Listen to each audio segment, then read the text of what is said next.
Stravinsky and Prokofiev were not best friends, I'm afraid, especially because Prokofiev came back from Europe to Russia when Stravinsky stayed in the West.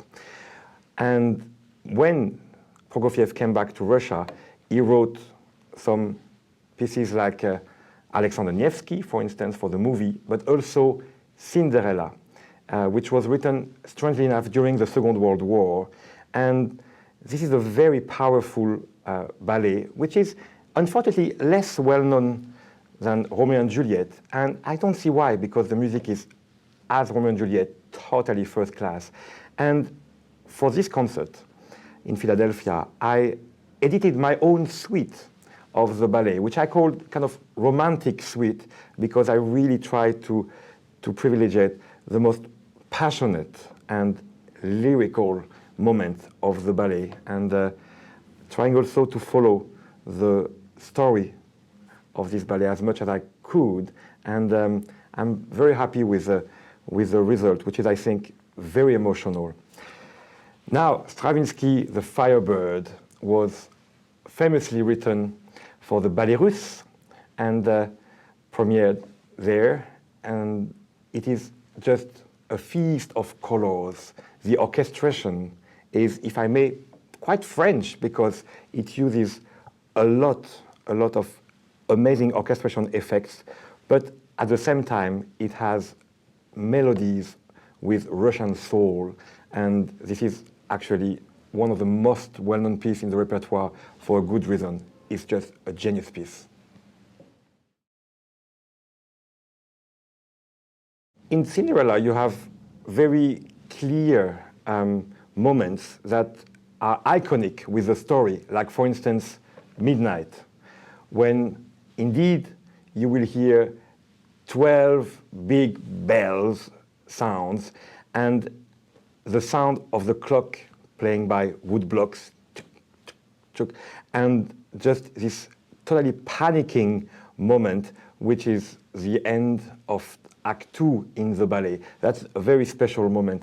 But there are also amazingly romantic moments, like the Grand Pas de Deux, the wonderful valse, which is always strange with Prokofiev. It's always like normal, almost sometimes classical music, but with very spicy wrong notes that makes a whole of a difference and gives this very special Prokofiev character. But what I like the most, I would say, is just the lyricism. When you hear, for instance, the melody of Cinderella, which is this one.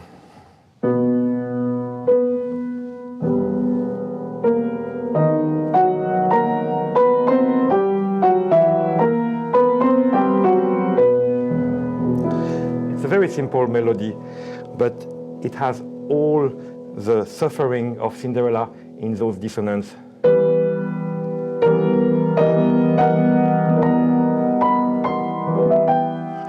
And Prokofiev can do this very effective, very impressively emotional music with something so simple as one chord and another one.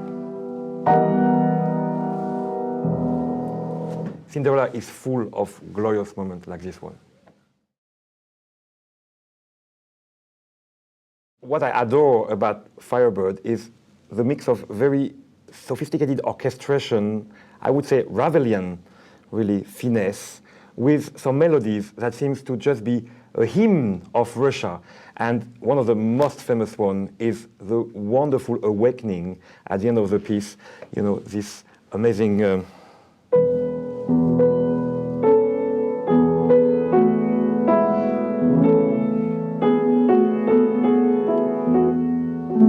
which really is played by the horn, very pianissimo, with the strings barely audible.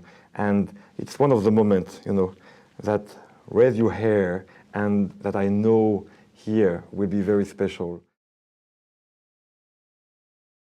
Dumbarton Oaks was composed for America, for Mr. and Mrs. Bliss, who lived in Washington, D.C., and who commissioned this piece to Stravinsky, and they were really well inspired because Stravinsky indeed wrote a masterwork. This is a concentrated, short, only with 15 instruments, but incredibly inspired masterwork. Obad is a very special piece from Poulenc. It's a very unique piece in the repertoire because it's a choreographic concerto mixing two art forms. Music, obviously, it's a piano concerto for piano and 18 instruments, and dance. And it was premiered with dancer, and it's intended to be performed with dancer on the concert platform. Actually, at the end of the 19th century in France, there was a glorious moment where many rich ladies of the time organized salons, some very famous Parisian salons, and were gathering together artists of different art forms, poets, writers, painters, musicians, and all those artists together emulated themselves, and that's why I think they formed this golden age around the beginning of the 20th century, 20 years before and 30 years after, where there was so many new style, new pieces, new masterworks written. And this is one of them,